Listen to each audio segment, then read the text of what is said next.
You might think that your company is too small to worry about internal communications, or IC, but it's definitely valuable for small businesses, especially if you can't afford a high staff turnover and low productivity. And who can? Communicating is easy when there's only one or two of you, but what about when your company grows? It's important to have sustainable measures in place to ensure that, as your company gets bigger, communication does not get lost altogether. And there's no denying the value of IC. Did you know that according to the University of Bath, 94% of the world's most admired companies believe their efforts to engage their employees have given them a competitive advantage? The university also said that companies with high and sustainable engagement levels had an operating margin that was nearly 3 times higher than those with lower levels of engagement. As a small business owner and an internal communication specialist, I really do know the value of communicating to your staff. Let me tell you how to go about it. I'd advise that you start with some kind of an audit to find out what your current situation is.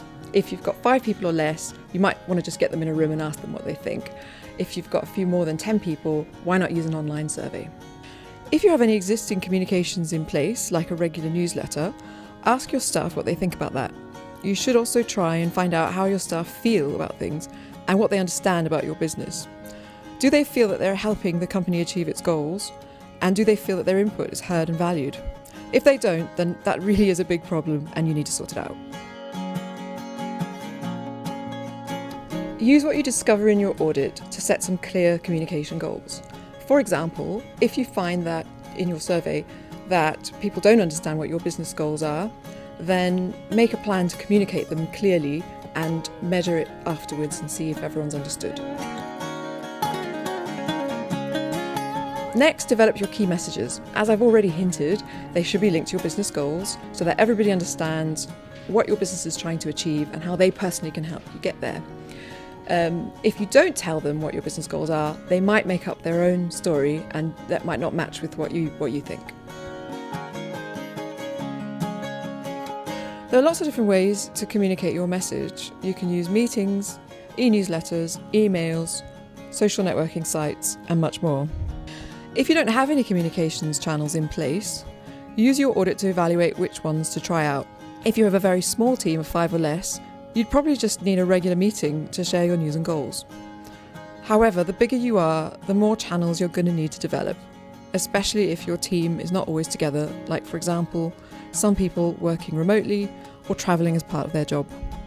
If people moan that there's too much email, as they often do, introduce a new channel like Yammer or a weekly roundup bulletin, but set some very clear rules on how to use them.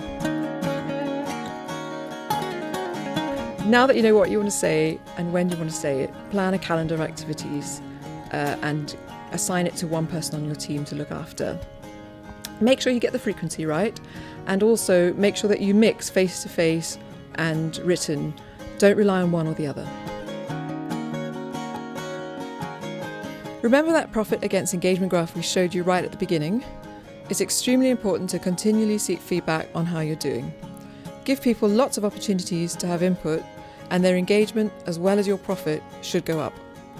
If you keep evaluating your internal communication strategy and keep it refreshed and relevant, you should see an improvement in your employee engagement and productivity levels. For more information, or if you'd like some help with your internal communication planning or developing any internal communication channels, take a look at our website at hellosutherly.com.